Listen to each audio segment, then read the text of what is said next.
Here's Rajeev Balasubramanyam, who's a writer based here in Berlin.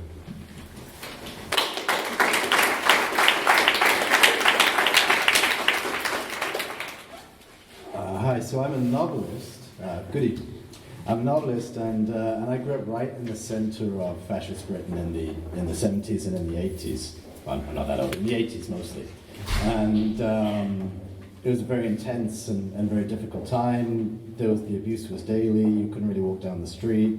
There were swastikas drawn on the door, and this happened every single day. So for me, I find that Trump's election and Brexit have been experienced quite differently by people of color, like myself. I suspect in general that people of color were rather less shocked than white people, than our white counterparts. We experienced the shock of disappointment, yes, and the knowledge that things are about to get significantly worse. But what we didn't experience was what I call reality shock. We didn't experience a 180-degree shift in worldview. We already knew that racism can win elections. And we already knew that white people and whiteness are close to impossible to separate.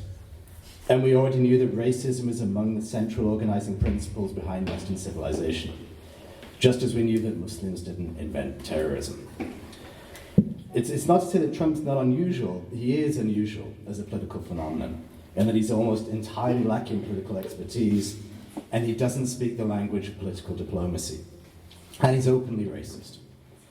But Trump has always been there in spirit. Behind all the smooth, grey-suited managerial rhetoric, he was always there. He was there during colonialism, and he was there during the slave trade, and he was there whenever the United States bombed or invaded a third world country for its resources. And he was there during the global assassination campaign. And we know this because of our experience of living in Western liberal democracies.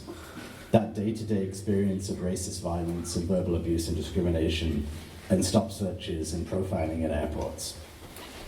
We were never really under the illusion that we lived in liberal democracies. And now the political managerial class has begun to lower, if not to drop, its mask. And while people of color tended to be well aware that these masks existed, many white liberals are still struggling to come to terms with it, often because they're struggling to recognize the existence of their own masks. And as a result, they're experiencing this reality shock. And they're beginning to realize the truth of racism, to understand that what people of color have been saying for decades wasn't exaggeration or paranoid fantasy.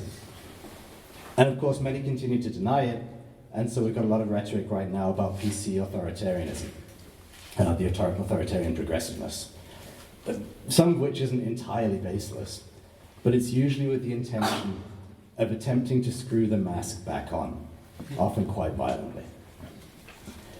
I think the first thing that POC artists need to do is to realize that there's an opportunity right now to find an audience for narratives about our experiences, narratives that were previously suppressed.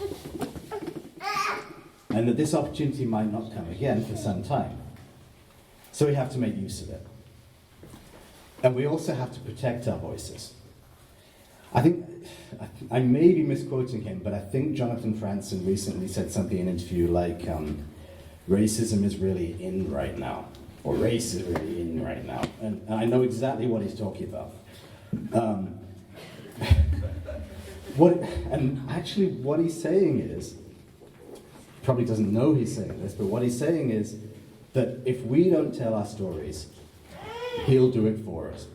And so it's time to be assertive, for POC artists in particular. It's time to be assertive, which can be confusing because many of us have spent years practicing very careful self-censorship, which many of us have found essential in order to survive. I think people of color tend to self-censor every single day, often without realizing they're self-censoring because it becomes so natural. And this may be a good time to stop doing that. Maybe. It may also be a good time to resurrect earlier works. Because a friend of mine was recently saying that POC artists often find it difficult to find an audience because their work is ahead of its time. It's not what white society is prepared to accept at any given moment. So if there's a work that didn't find an audience previously, now might be a good time to re-release it.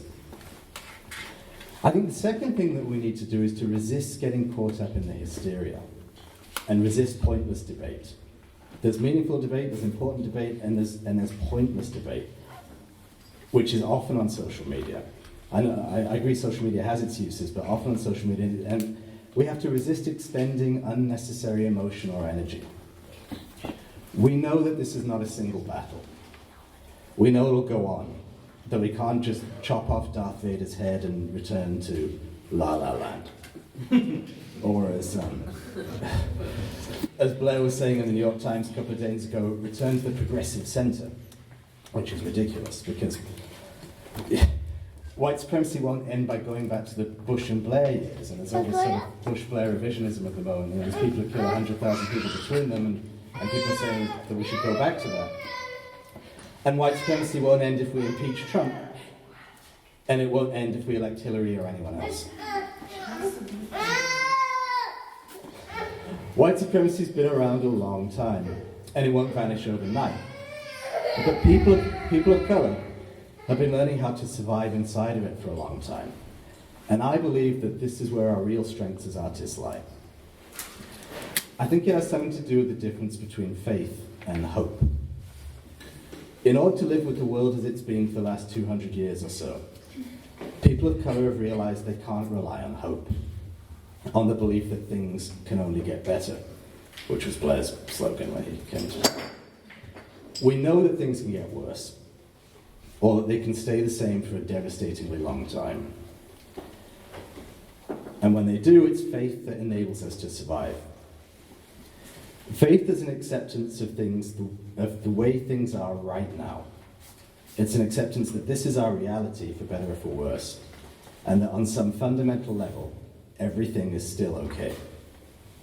The last part often doesn't seem rational, and at times it appears insane. And that's why faith is so difficult to achieve and to maintain. But I believe a lot of us wouldn't even be here without it.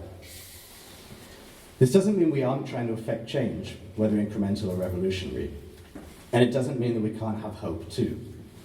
It doesn't mean we can't make satirical propaganda or polemics or calls to arms, or engage in direct action.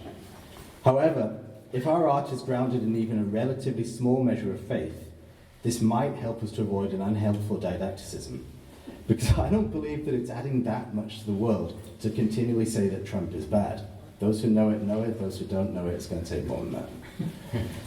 And to avoid hysteria, one-dimensionality, and most importantly, fundamentalism.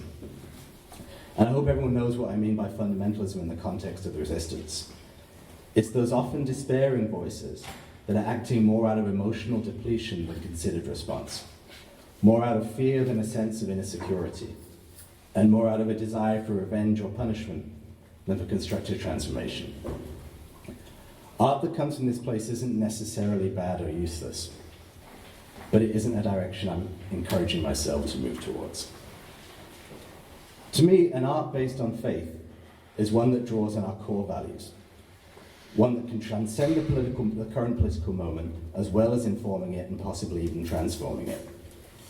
Values that in themselves constitute an opposition to the far right.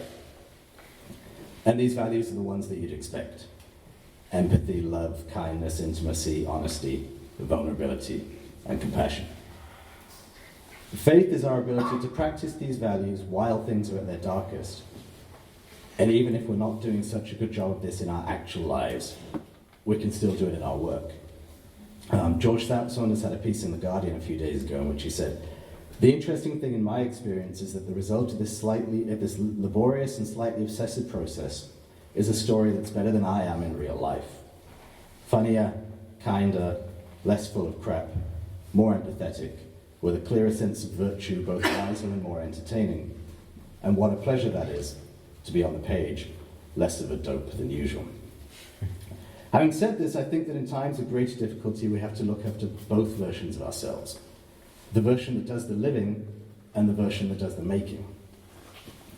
Often the two are in disagreement, pulling in different directions, but we need to help them look after each other. The one who makes needs to ensure they don't harm the body and the mind of the one who lives. And the one who lives needs to give the one who makes the space and time to do this, to ensure that despite the political urgency of the moment, they're able to take time out from activism or simple self-defense to allow the one who makes the experience of indecision and dithering, to say or do things that are rank deviations from the party line, to hold contradictory positions, to see situations from the enemy's point of view, and to find the enemy inside ourselves and accept it. We need faith to do this.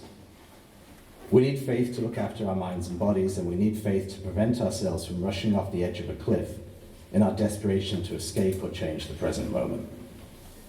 The artist of faith knows that to live is to live amongst near total uncertainty, to live inside of the unknown. The fundamentalist, who lives without faith, tries to dismiss the unknown, tries to immediately provide answers to questions that don't have definite answers. The fundamentalist crushes the unknown, but the artist of faith enters into it with wide open eyes and seeks to share what they see with others in a similar predicament.